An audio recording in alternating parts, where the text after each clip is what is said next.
Desde las antenas del HARP, las ondas se dirigen hacia la ionosfera por encima de la superficie terrestre. La ionosfera forma parte de la atmósfera, contiene partículas cargadas eléctricamente y actúa como un espejo. Refleja las ondas de radio a la Tierra. Al enviar ondas de radio a la ionosfera, se aceleran sus partículas calentando ciertas áreas. Después, las partículas reflejan la energía que baja a la Tierra.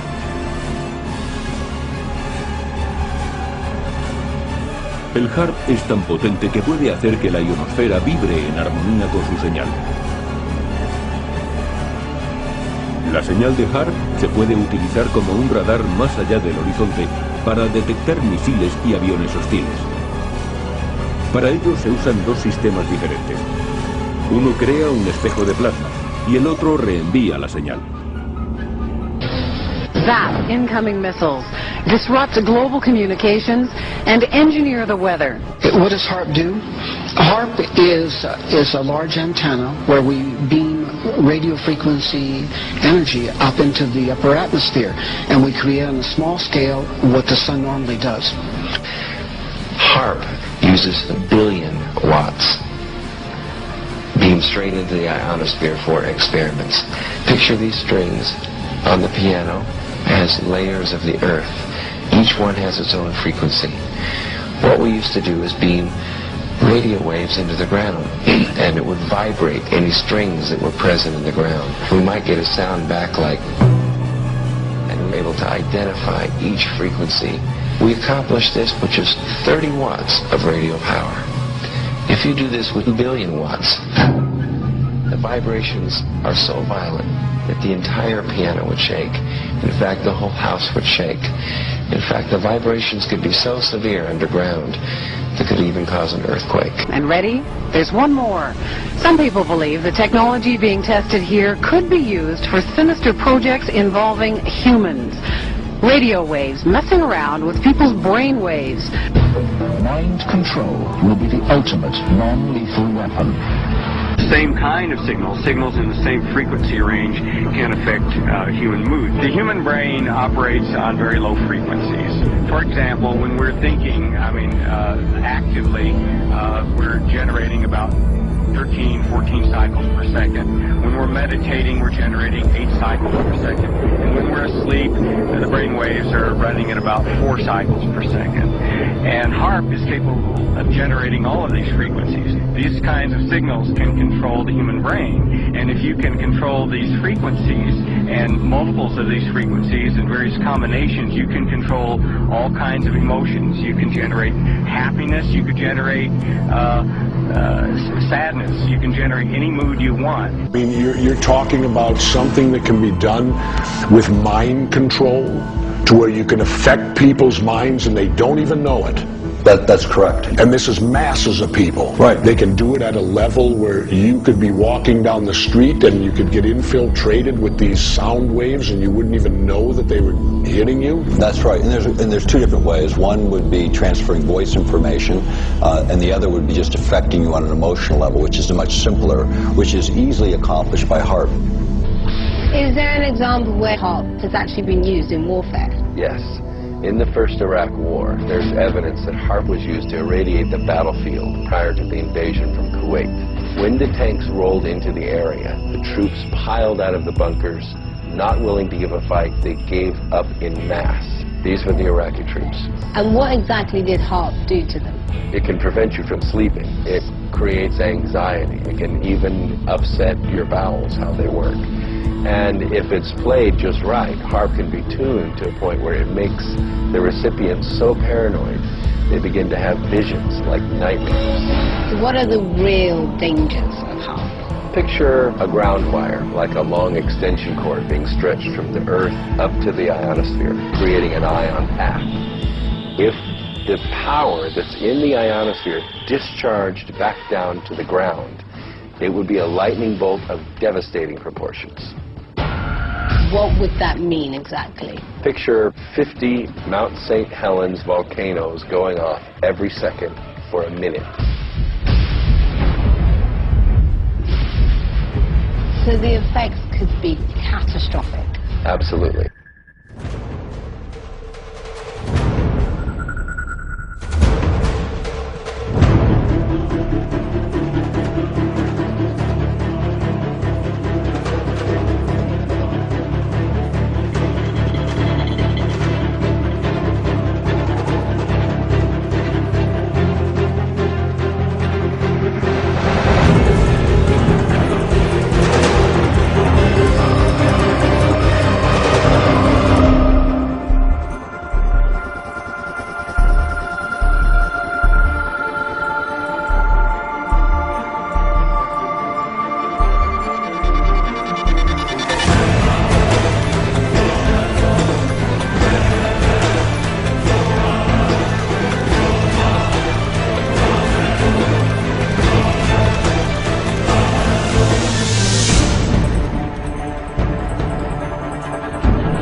思想的人能要处罚。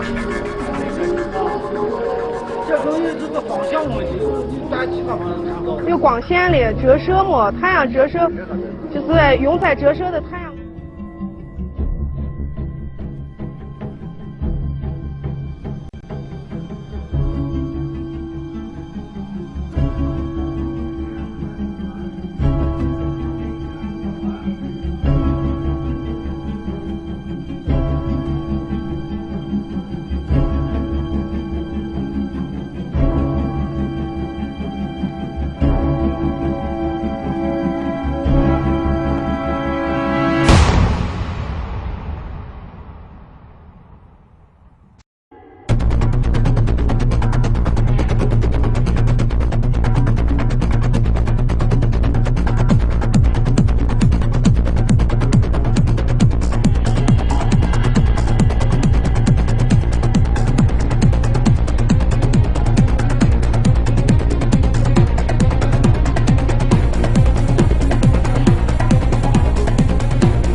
US President Bill Clinton tours a camp for the homeless in Haiti. Anger has been rising among Haitians over the pace of relief efforts in the wake of January's devastating earthquake. Hundreds of people stayed in makeshift tents and temporary.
Are experts in non-lethal weapons technology. They are consultants to the Defense Department, CIA, NSA, and world-renowned think tanks.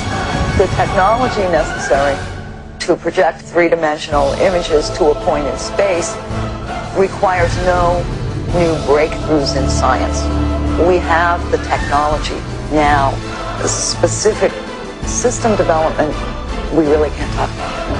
But the Morrises did talk in general about secret military experiments with lifelike 3D projections in the sky called holograms. Holograms on a battlefield would be to divert the attention of the enemy, to deliver propaganda or something very frightening to make the enemy run away if you think that he will believe that what you're sending is really an angel, a devil, a UFO.